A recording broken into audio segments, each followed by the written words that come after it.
we're a small group, so I hope this will be interactive. One of the things that I cherish the most in doing these virtual book events is I get to form new friendships and new connections. So hopefully I'll get a chance to learn more about you all as well.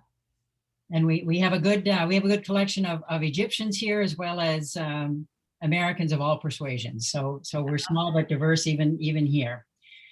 Now, you originally planned to get your PhD and teach coding and computer science at AUC, American University in Cairo. Why and how did it become important to you to bring emotion and empathy to our devices and move away from that AUC path? Yes, as you said, I grew up around the Middle East. I was born in Cairo. Both my parents are technologists, so they met. My dad taught a programming class in the 70s, and my mom signed up to take that class, and they and he basically wanted to take her out, and she said, no, I don't do that. So he proposed instead, and that's how they ended up together. And they moved to Kuwait. So I grew up surrounded by technology. And the thing that struck me the most as a child is how technology brought our family together in really interesting and fun ways. So that's been kind of a common thread, like how can we leverage technology to bring us together and help us connect in new and really kind of deep ways.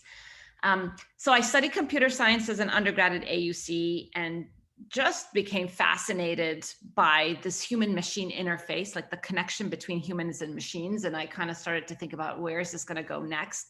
So, and I wanted, as you said, Karen, my goal was super clear. I wanted to graduate, go get my PhD, come back and teach at AUC.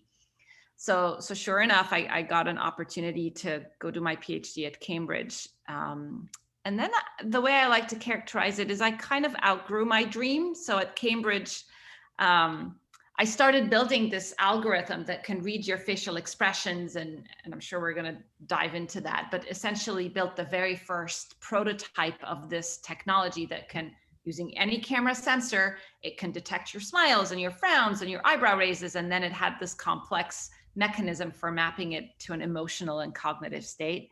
And from then on, it just unlocked kind of a whole slew of opportunities with what you can do with it. Everything from applying it to help autistic kids, to revolutionizing how we think about our cars, to social robotics, and the list goes on. Mental health is a big area. So I did go back to AUC and taught there for one semester, but then I got an offer to join MIT as a postdoc, and that took me in a whole different path. Whole new direction. Yeah. One of the blurbs for the original book mentions that it's critical that we embrace a future in which technology enhances our most human qualities, specifically empathy. Certainly empathy, and more of it, is critical, and we've discovered that even more so during this pandemic. But why is it critical that our technology embrace that empathy and provide it? Yeah, and I had this aha moment like 20 years ago, but honestly, the last year has brought it home for everybody. So only 10% of how we communicate as humans is in the actual choice of words we use. 90% is nonverbal, and it's split between your facial expressions, your hand gestures, your vocal intonation. But when we connect and communicate online, that 90% goes out the door. And my aha moment 20 years ago was when I first got to Cambridge. I was newly married. My husband at the time was based in Cairo, and so was the rest of my family. And Zoom didn't exist. And the only way we had to communicate was via texting. And I remember there were many times when I was lonely and homesick and literally in tears, but I could hide behind the screen. And my husband would say, "Hey, how are you doing?" And I would say, "I'm fine," when really I wasn't, because he couldn't see my face and he couldn't hear my voice. So I wanted to fix that. I wanted to make sure that the way we communicate with our machines, and thereby with each other, incorporated these nonverbal signals. And over the last year, we've all been in conversations digitally, sometimes on Zoom where your camera isn't on, but people can't see how you're feeling, right? Like I've had to give many, many talks where, there's hundreds or thousands of people tuned in, and I don't know if they're engaged or paying attention or excited or interested or bored to death, very different than if we were all in the same room right now, right? And I could riff off of the energy of all of you, and I could personalize what I'm saying based on your level of interest. So it just underscores why machines need to have empathy, because a vast majority of the way we communicate and connect with each other, for better or for worse, is digitally mediated. I'm going to bring a question in right away. I was talking about this conversation with my 93-year-old neighbor, who is very much, she uses Alexa. She's very much in a digital world. And yet when I told her that you were trying to bring emotion so that her grandchild and her granddaughter in California could show her emotion with her device, she was very skeptical. She says, maybe my granddaughter doesn't want me to know that she's lonely. Maybe she doesn't want me to know that much. And she was very concerned about this. I mean, as I say, she's, on the one hand, she's pretty advanced in her use of technology for a 93-year-old lady, but she was very worried about this. And I think a lot of other people may be worried about how much our devices should be sharing.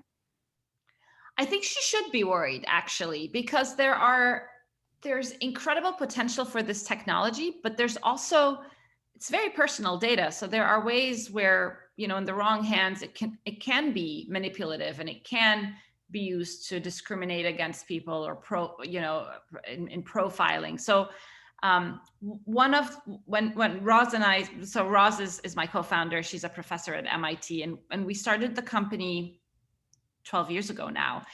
We were very clear on what sort of core values will we use to drive our business decisions. And we identified very early on that privacy is one of our main core values, consent and opt-in is the other. So we will never, ever do business where people don't know that they're being recorded or tracked or whatever. And we will never, ever do business where people don't know how their data is being used. And we've had to turn down millions of dollars of funding. In fact, at some point, we were about to run out of money in 2011, and we got approached by the funding arm, the venture arm of an intelligence agency. You can probably guess which one it is. And they wanted us to pivot to security and surveillance. They said, we've been tracking your technology, love the company, but we want you to apply it in security. And we said no. It was like $40 million of funding, because I think regulation isn't there, legislation isn't there, the technology isn't there, it's very nascent. So with any little bit of accidental bias into these algorithms, you deploy it at scale, across the country or the world. And then before you know it, we've exasperated the bias that exists in society. So I'm with your neighbor. We should be concerned, but I don't want it to kill the innovation, because this can be truly helpful for many, many people around the world. Well, once you create the technology, the genie is out of the bottle, and who knows what somebody else could do with it once they, I mean, you've even at this point, yes, you've chosen the people you choose to work with and license this technology to, but it's there now. It can be found rediscovered by anybody else for any other purpose they choose. Yeah, so that's why, and Karen, this because we've been talking for a while now. That's why I spend a lot of time. I mean, that's one of the reasons why I wrote the book. I wanted this technology to be accessible to non-AI, / domain experts, because I think consumers need to be part of this conversation in the same way that, we vote with our feet when it comes to, I don't know, fair trade or organic or green, right? Like, I think with AI, consumers can say, you know what, this company adheres to ethical AI standards. I'm going to use it, but this company doesn't, and I'm not going to use the technology that it powers or the app or whatever. So the consumer has a big say. I think we as innovators and thought leaders, like my role as a CEO is not just to make sure my company's successful while adhering to these standards, but to be a steward for the whole industry. And so I spend a fair amount of my time advocating for thoughtful regulation and engaged with, lawmakers and legislators and ACLU and Amnesty International to try and educate, but also make sure that we apply it in the right way. I want to get to some of those organizations that you're part of that do that. But first, I want to give everybody on the call an idea of how you create the technology. You have millions, thousands, and I think millions by now, pictures of faces tell us a little bit about the process of coming up with it. We've all heard about algorithms and how it's algorithms that help our computer figure out that we took a look at a dress shop, so then they send us all kinds of ads for dresses. So we have a basic understanding of what an algorithm is, but explain how you create an algorithm based on these faces and how you get all those faces. So the basic idea is you train it the same way you would basically educate a child, for example, to tell an apple versus a banana, right? You have to give it lots of examples of people smiling, lots of examples of people frowning, lots of examples of people nodding their head or shaking their head. And the more diverse the examples, the better the algorithm's going to be. So if I show it examples, and unfortunately, this is kind of what happens in the tech industry, if I just show it examples of middle-aged white men, and then I deploy it and have it try to work with us people on this Zoom call, it's going to say, huh? I've never seen anybody look like that. So the diversity of the data becomes super important. Diversity in terms of obviously gender, ethnicity, age, people who wear glasses or not, people who have beards or not, people who wear a baseball cap or the hijab, right? Like the more variety of examples, the better the algorithm is going to be. And so that's literally how it works. We just give the algorithm lots of these examples, and then it figures out using machine learning that, oh, all of the smiles, like all of the examples that are labeled smiles, the lip corner pulls are, you know, they're pulled upwards. Sometimes there's teeth. When it's a brow furrow, there's these lines over here. And this is literally how the algorithm learns. So the next time it sees a face it's never seen before, maybe like yours, Karen, because you're not in our database, it knows if you smile or if you frown or if you look surprised. So. Now, you also, you talked in your book about this, the cultural differences in the way we show our expression. And you talked about working with people in China, where they explain that the Chinese experience with just gathering the facial expressions to produce algorithms that would make this technology work in China.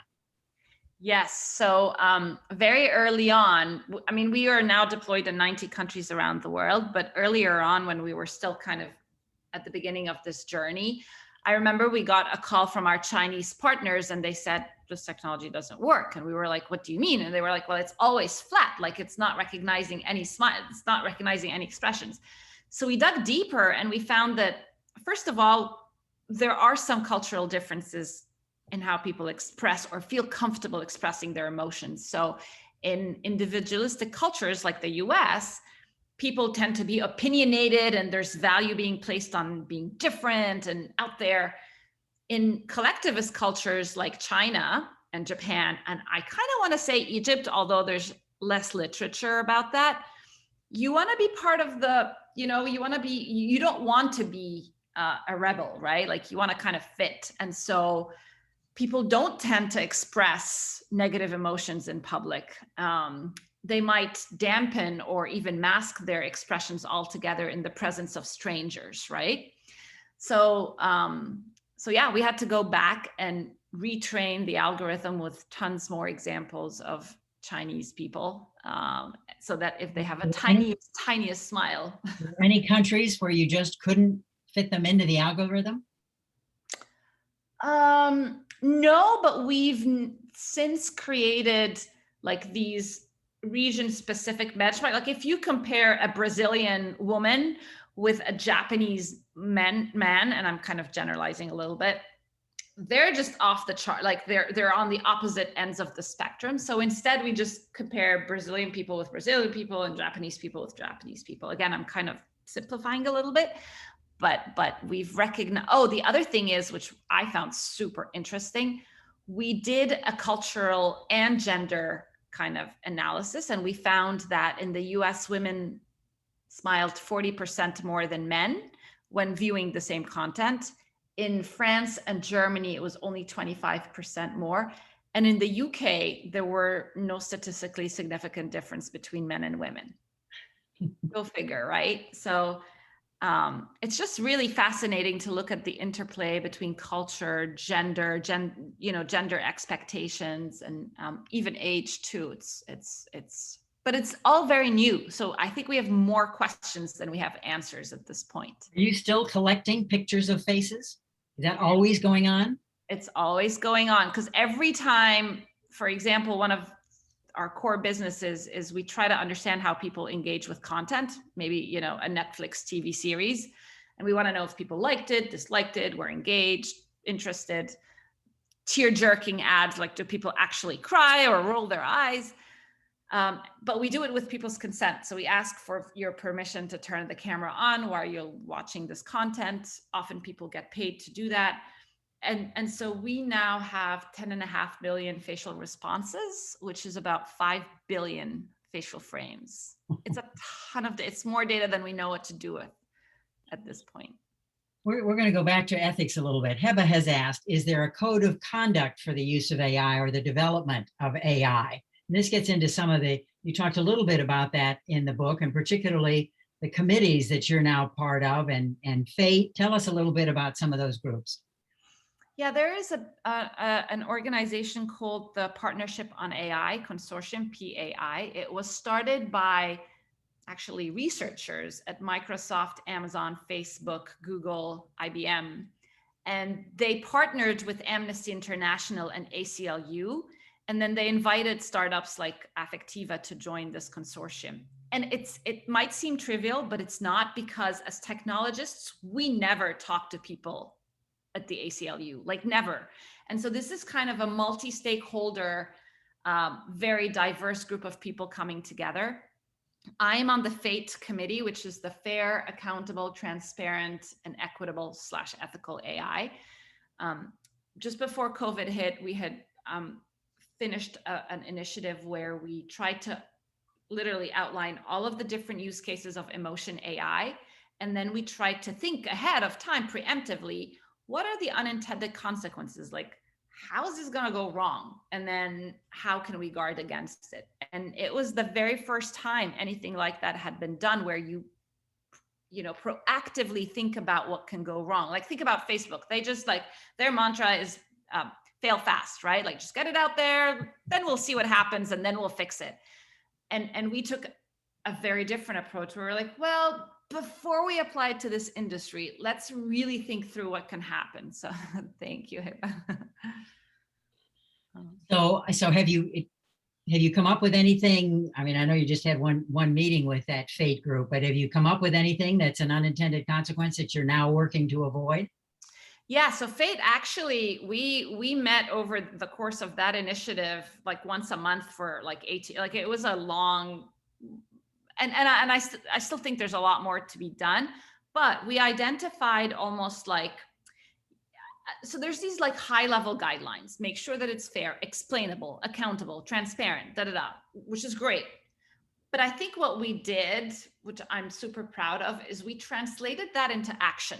So this machine learning engineer who's on the hook to deliver the next version of Affectiva's technology, how can he or she adhere to these standards? And so we made it very actionable. You need to make sure that the data is diverse. Here's the test to ensure if the algorithm is biased. Here's how the consent should look like so that it's transparent for people who are saying, yes, take my data. So we tried to make it actionable. And I again, it's a super fast evolving industry, but we're trying to be at the forefront of it, and also not like hoard these best practices. We talk about them publicly. We've chosen to just publish them so that others can hopefully, implement them as well. Another set of international standards that you may have to interact with, and that's the what's known as the GDPR, which everybody knows in Europe, but we don't know much here. The General Data Protection Regulation, which guarantees privacy on devices in Europe. And all of the American tech companies often have to prepare their materials, whether it's software or hardware, specifically to meet those rules in Europe, even if there are different rules here. How does that affect what you're doing? How do you have to meet different privacy rules, either when you're taking those pictures of faces and creating the algorithms, or when your software is being used in Europe? Yeah, so we became GDPR compliant probably at this point 4 or 5 years ago. It's been a while. The biggest, so these are all like privacy considerations, like how do you store the data? Who has access to the data? Everybody at Affectiva has to go through an annual training program to make sure that we handle the data correctly. Like you're not going to find data, these faces lying around on people's laptops. Like that's not allowed. So we go through all of that. The biggest thing with GDPR, which I think is awesome, is that everything is opt-in, but you can also retroactively pull your data out. So if 5 years down the line, you decide that, you know what, this Affectiva company, like I want my data out of there, you can email us and say, hey, delete my data. And because we're GDPR compliant, we have a mechanism to do that, and we're obligated to do that. So I thought that was really cool. And because a lot of tech companies are global companies, even though these regulations are not US regulations, if you want to do any work in Europe, you have to comply by it. So I like that. We don't just do it for our European partners. It's just become what we do for everybody around the world.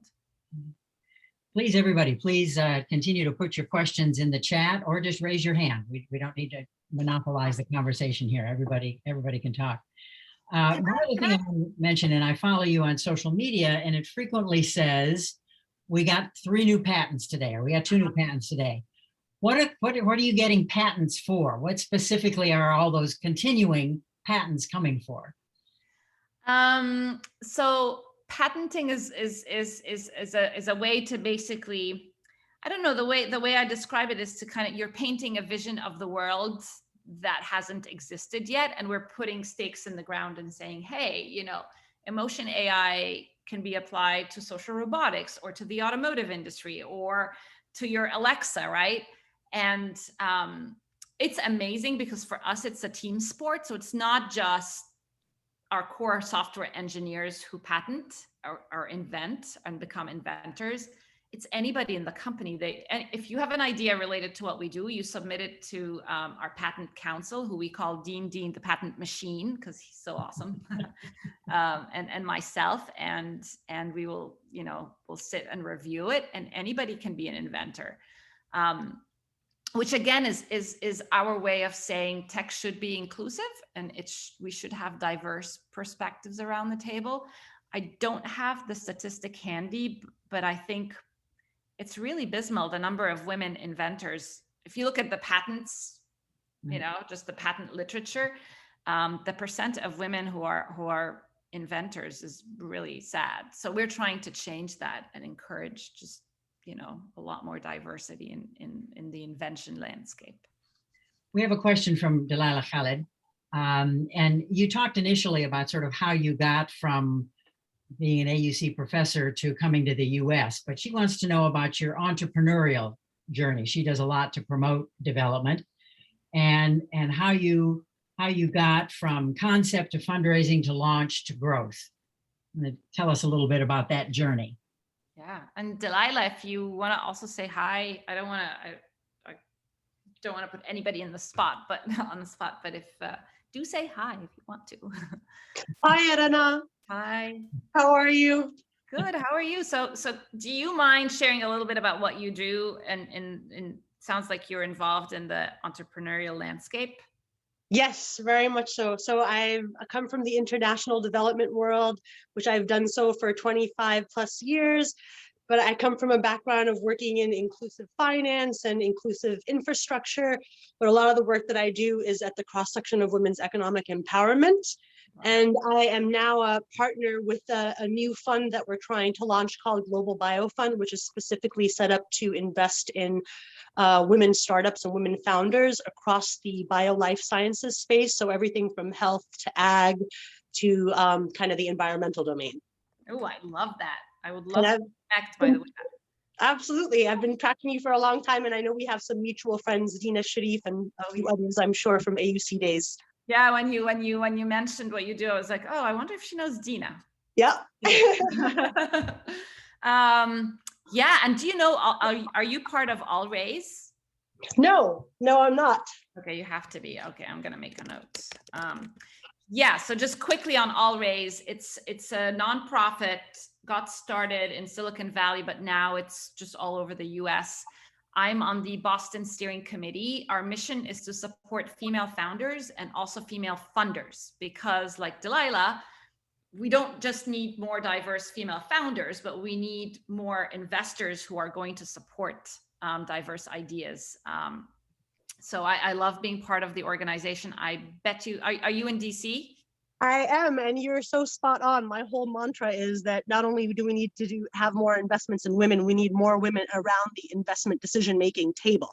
That's the only way we're going to unlock that barrier and overcome the male bias that's holding back capital flows. So high five. High five, exactly, virtual high five. Yeah, so absolutely. So there's a lot that needs to happen, but I, you know, I think there is also a lot happening, right? Like we have a long way to go, but there is a lot of change, hopefully, that is underway. What were the key steps in your own entrepreneurial journey? Yeah. When we spun out of MIT, Roz and I, so we spun out in 2009, we went to the Bay Area. We did the whole Sand Hill Roadshow. So Sand Hill is a road, literally an actual road, with all the venture capitalists' offices back to back. So you have Kleiner and Sequoia and da-da-da. And so we had, probably because of our MIT connections, lined up 20 or so meetings with these VCs. And we show up. And so I just want you to picture that. Two relatively young women. I used to wear the hijab at the time, so very clearly Muslim. We're scientists, so we had never started a company before. And we were pitching an emotion company to older white guys. Like that was it. That we never met a female investor like ever in all our meetings, especially those early days. And never a person of color. It was just really interesting, the lack of diversity. And I think I didn't really think about it at the time. I just kind of assumed this is the way it is. And so it was tough. Raising money back then was really tough. But if there's anything I've learned from Roz, my co-founder, is it's perseverance. So she just did not take no for an answer. And we persevered, and we were able to raise that first check from one of the top tier investors. And we brought on Kleiner. Mary Meeker was on our board for a number of years. We've raised $53 million to date. 2 years ago, I was raising a new round of funding primarily from the automotive industry. And this time, I was in the CEO role, and it was pretty much the same. That round, though, I was adamant on bringing on more diverse investors. So I didn't just chase the money. I really wanted investors that supported our mission and were on board with making tech more diverse. And so I brought in 3 new investors. 2 of them had female founders and GPs who are people of color. So I'm proud of that. And they've been phenomenal. One of them actually is Motley Fool Ventures, and they are based in DC, and they're just wonderful people. Yeah, so it's definitely hard still, but there's progress. John Duvall has a question. He's a member of our Sister City Committee, has been interested in Egypt for a long time. And John, you wrote it in the chat, but I'm going to let you speak it, if you will. Ask your question, because it goes back to the issue of faces and taking pictures of faces and what can be done with the algorithm. John? Yes, Rana, what do you think about the ideas of people taking faces? I don't even know how they do it, but you would know. And they distort the videos for political purposes. And since you deal with faces, I was wondering what this is all about, because it's been sort of on the fringes on 60 Minutes, I think, and other news. Oh, yeah. And what does it all mean, and how does that relate to what you do? Yeah, so I'll start. It's somewhat related to what we do. So what's happened, that's like the whole space of deepfakes. And essentially what is happening is now algorithmically, we can generate synthetic faces. So if I have a little bit of data, like if I have a few examples of a certain face, I can use that data to generate entirely new characters, or I can make existing humans do different emotions, or say different things, as you referenced some of the Pelosi example, for instance, which is quite unfortunate. there are amazing use cases of that capability. Like we use a lot of that. It's called synthetic data. We use a lot of it to train our algorithms in the automotive industry to ensure that our data, again, is more diverse and more complete. But obviously it's being used nefariously, and it's quite unfortunate. I'm starting to see ways where you can detect some of that. So you can develop algorithms that can flag if the data has these fake characteristics. Yeah, but it's an unsolved problem. I mean, I know the big, like Google and YouTube and et cetera, they're spending probably millions of dollars trying to figure out what to do about that. It's unsolved. We have another question, and it takes us into an area that I definitely want to talk about while we've got time here. Ifran Majano has a question. How can this technology be applied in the medical field and for medical purposes? And I want to start first with autism. You've talked a lot about that. That was in some ways the beginning of your search for this. You have mentioned that computers are functionally autistic. In the emotion blind cyber world, we're all functionally autistic, unable to see or process emotional data or respond to emotional cues. And interestingly, you pointed out at one point that the Arabic word for autism, al-tawahud, yeah, literally means alone. Right. And initially you wanted some of this technology to help people with autism communicate with each other, because often one of the brilliant people with autism often cannot make facial contact, eye contact, and cannot communicate, cannot socialize with faces. So talk a little bit about that, and then we'll get to some of the other medical uses of the technology. Yeah, this was one of the very first applications of this technology that I explored. And in fact, it was the project that brought me over to the US as a postdoc at MIT. So as Karen was saying, like basically individuals on the autism spectrum really struggle with these nonverbal signals, because if you come to think about it, you've got like all these muscles moving, in parallel in real time, and it's information overload, it's sensory overload. So a lot of these individuals just will literally not even look at the face. They will just, we have this, I guess, joke at MIT that essentially people will not look at your face. They will like stare at your feet or stare at the ceiling, right? Like to completely avoid that channel of information. So the idea we came up with, and this was before Google Glass existed, was to do something like Google Glass. So you have a pair of glasses with a little camera in it, and the camera processes the expressions of the person you're interacting with, and it gives you real-time feedback about their emotional state. And it can give you also like some assistance in how to respond. So we deployed this with kids on the autism spectrum at a school in Providence. It's called the Groden Center. And we were starting to see that these kids were really improving. Like they were doing a lot more eye contact. They were learning about what these different expressions meant. So it was looking very positive. And that was the impetus for developing this technology initially. We're now partnered with a company called BrainPower. They are phenomenal. I love what these guys do. They're based in Boston. They use Google Glass and our technology. They've combined the two, and they've gamified the whole thing. So kids can, and they're focused on kids population. So these kids can wear the glasses for a while and then start getting points if they collect smiles, or if they're able to correctly identify, say, the expressions of their mom or friends.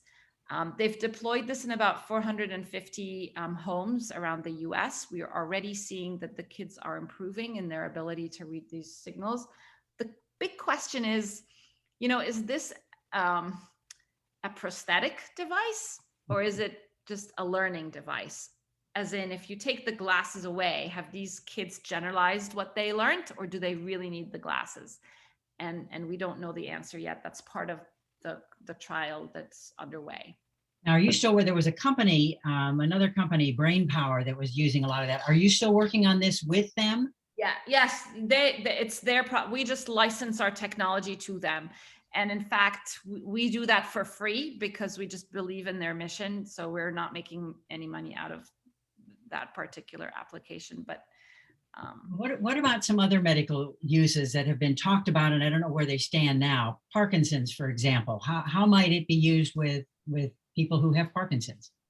Yeah, and that was another amazing serendipitous connection. So in 2016, we got an email at sales@affectiva.com by this high school student, Erin Smith. And she said, I was watching the news. I saw it, like there was a segment about Parkinson's disease, and I noticed that the patient's facial expressions were just off mark. Something was weird about them.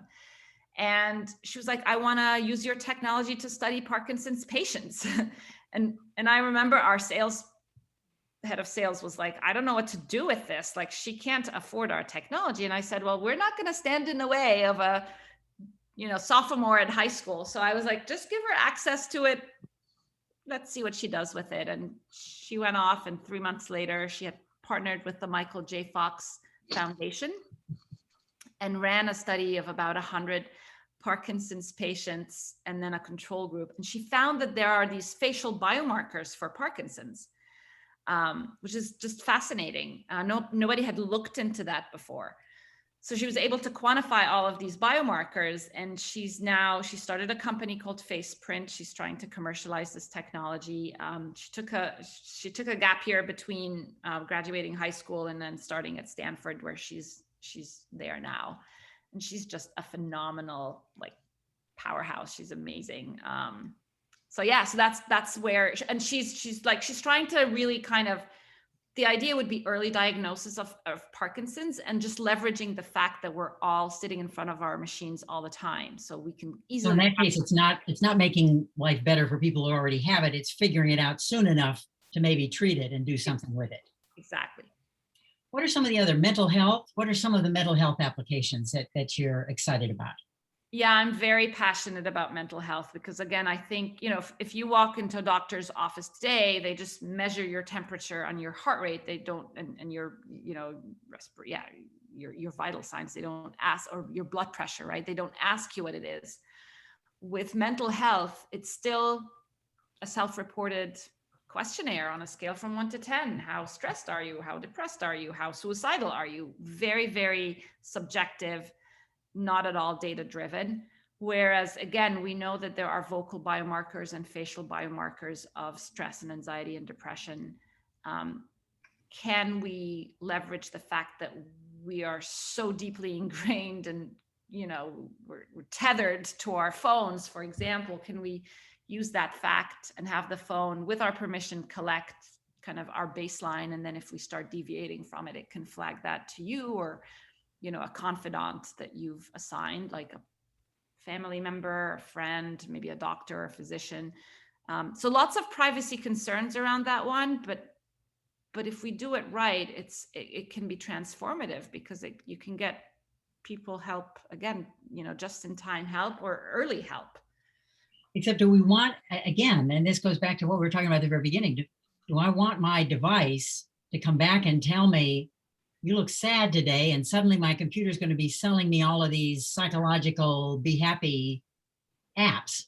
That's why I prefaced it by saying there are a lot of, so I know for a fact, we're recording, but anyways, I know that Amazon, and that's not surprising, I know that Amazon's really looking into health and kind of thinking about how Alexa could be a conduit for our mental and health and well-being. But I don't know if I want Amazon to know this about me, because, to your point, it can then start recommending all of these things to me. So there's pros and cons. It has to be done. It has to be done with a very human-centric. We have to take a very human-centric view to how we design these things. It should not be about profit, maximizing profit. Obviously, we have to think about all these things, but we have to keep the human at the center. Suicide prevention comes into the same realm, where are you testing that? Are you looking at it? What sort of work is being done on EI as a suicide prevention tool? Professor Stephen Vanoy at UMass Boston is leading the charge with that. He's really looking into how we can use physiological and, again, computer vision based methods to flag suicidal intent. Incredibly fascinating research. He's found that if if we all watch video of somebody harming themselves, like maybe slashing their wrists or jumping off of we all like kind of coil, we have this expression of like avoidance. But if you've made that mental switch and you're suicidal, people are these people are drawn into the content. So again, can you use this kind of data to flag early on if somebody is having these thoughts? So it's early days, but I think it has so much power to be helpful. So a lot of it is sort of power, but we don't know quite how that power is going to be used yet. Correct. What about cars? Something, well, in some ways more frightening, as frightening as all of these mental health issues, but you talk a lot about it, both the potential and the actual use in testing in your book. What's being used in cars, what could be, and give us some actual examples. Yeah, I'm actually going to, they say a picture is worth 1,000 words, and I believe that a video is worth even more. So bear with me. I wasn't planning to show this, but why not? Yeah, there it is. Okay, tell me if you can see my screen. I'm just going to share. Can you see my laptop? Yes, I think we can. Okay. So I'll just explain what's going on here. So when we started doing work in the automotive business, or for the automotive sector, the idea was we wanted to understand when drivers were tired or falling asleep. There's 4 levels of drowsiness, everything from awake all the way to extremely drowsy. And we ultimately want the car to be able to detect that in real time and intervene in ways that makes our road safer. Distraction is another one, so I'll show 2 videos. So we went out and we asked people to install cameras in their cars. So it's all with people's permissions. And we just recorded their daily commutes for about a month. And this is an example that I've permission to share publicly of this guy driving around Boston. You can see that his daughter's in the back. We're able to track her too. This video, I'm going to show like just 10 seconds. It goes for a good 5 minutes. And I'll just play it.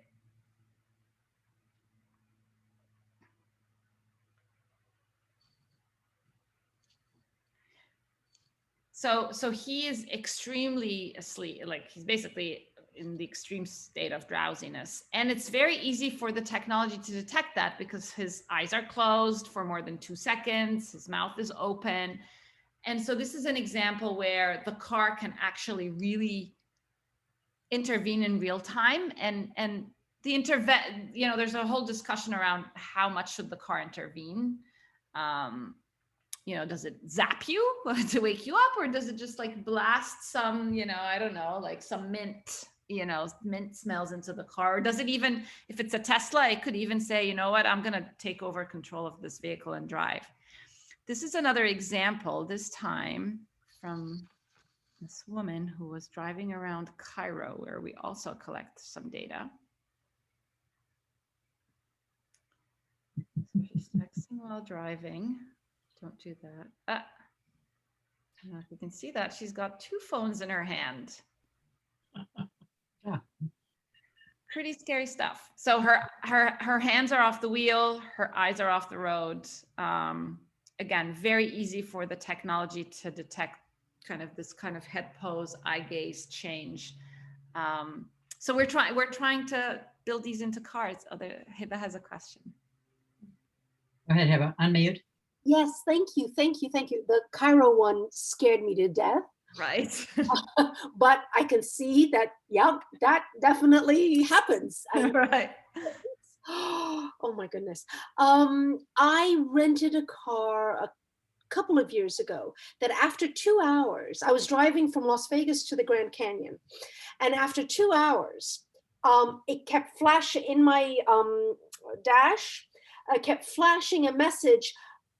time to take a break. Interesting. Time to stop and have a cup of coffee. And it showed like kind of a little emoji of a cup of coffee.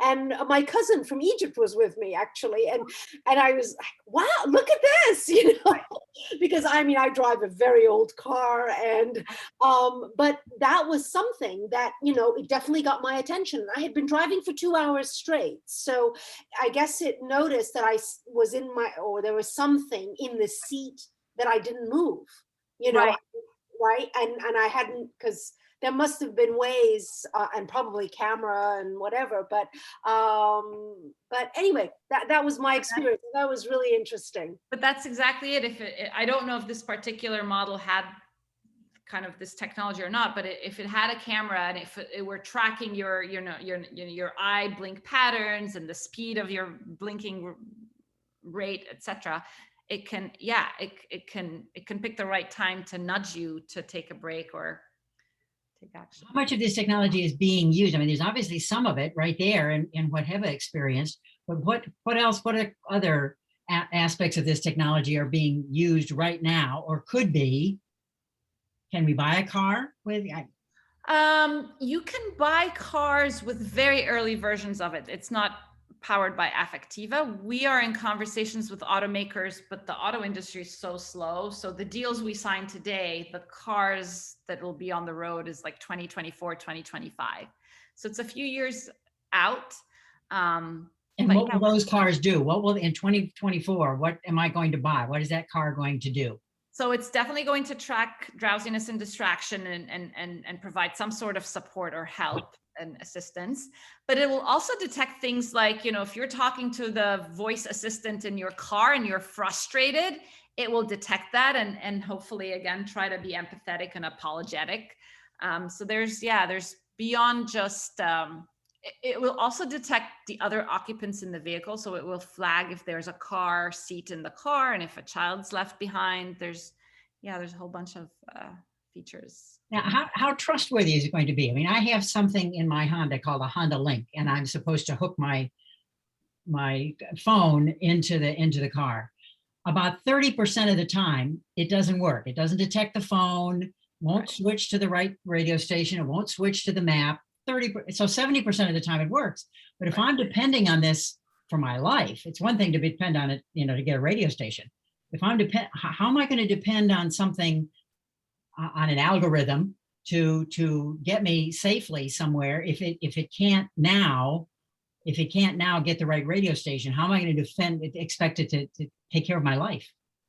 Yeah, I mean, that's where we're spending a lot of our energy, like just in the building a validation data set that we can use to test these algorithms. We won't go to market, and actually our car partners won't let us go to market if the accuracy isn't higher than 95 or 96% in a lot of the cases. Like a vaccine. Right, exactly. But it's hard because it depends on what does your test set look like, right? So yeah, definitely it's challenging. What are some of the other frontiers where, now you mentioned that these will be in cars 2024. What else are we going to see by 2024 that will use some of Affectiva's technology? So one of the silver linings of the pandemic is that it's accelerated interest in video, the use of this technology in video conferencing. If I'm presenting to an audience and I can't see them, well, can I at least see a real-time output of their level of engagement? That has a lot of application to online learning platforms as well. Yeah, Heba likes that one. Yeah, I'm excited about that one. I really think there could be a lot that can be done there. And then telehealth. Rana, I teach. So, oh, you teach? Okay. Yes, at George Mason University.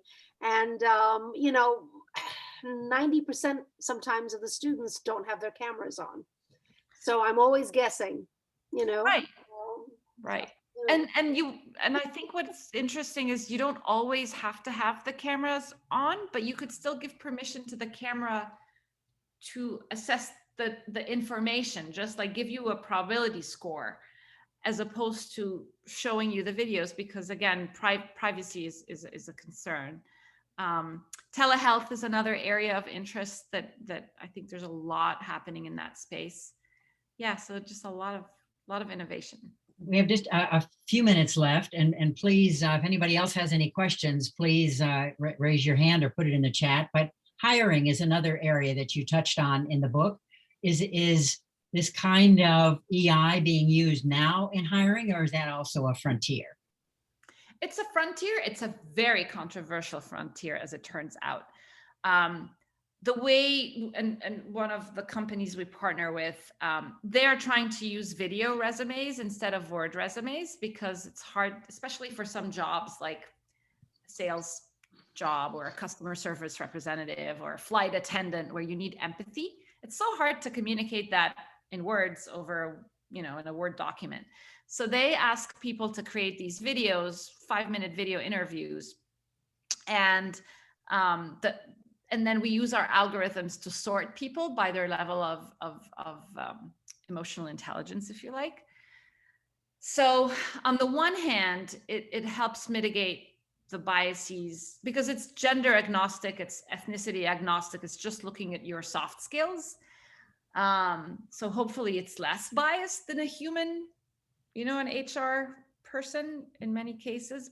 But again, it goes back to, if there's a little bit of bias in these algorithms, then that's not cool. And that's where we do get a lot of pushback for that particular use case. So it's evolving.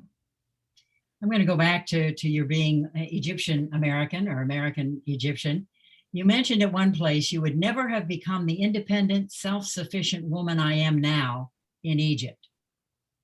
Yet here you are in the United States. And I would like to ask you to comment on why you made that statement, but also what do you uniquely bring to Affectiva and to your work by being a woman and by being Egyptian? Yeah. I funny, but like the experience of writing this book over the last, call it 3.5 years, has been about reconciling my Egyptianness with my Americanness, right? I think the one thing that I've really cherished in being American is taking on risks. It's being okay with being a misfit, right? Being okay with being contrarian and having new ideas, being okay with failing. I'm not totally there yet, but I'm working on it. And that's not at all the culture I come from, right? And I've had to really navigate that. Karen, I'm divorced. I am a mother of 2. It's just the 3 of us here. So when I decided to move with my 2 kids to the United States full time, my poor parents were, I think they've struggled too because they want to support me. They're that kind of, parent. But at the same time, it's been hard for them.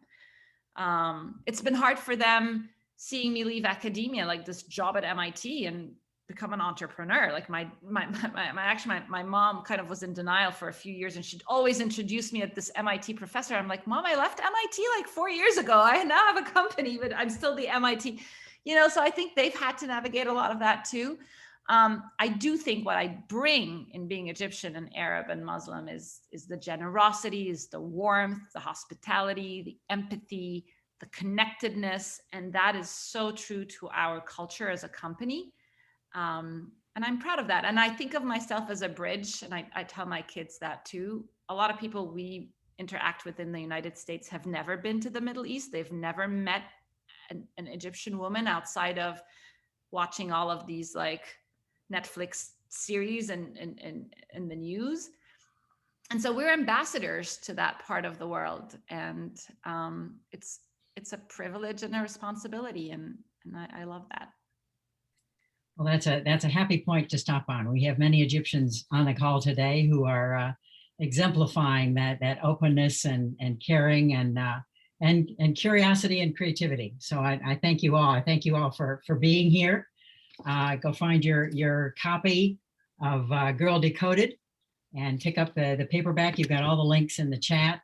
And I thank everybody for joining us today. And thank you very much, Rana, and good luck. We'll be back with you before 2024 and see where things are. Oh, yeah, absolutely. And then Hiba, I just saw, I don't know Etaf Rum. I don't know her, but I'd love to connect with her, I guess. She's a Palestinian-American author who's just come up with a debut novel called A Woman Is No Man. I love it. And she was told that growing up. Heba and I teach a class on Arab American literature, and Ataf is one of the authors we teach. So Amazing. Well, thank you so much. Thank you again, everybody, for joining. And Karen, thank you so much for. thank you very much. Right. Thank you. Bye. Oh, thank you. If you read the book, you have to tell me what you think. Bye.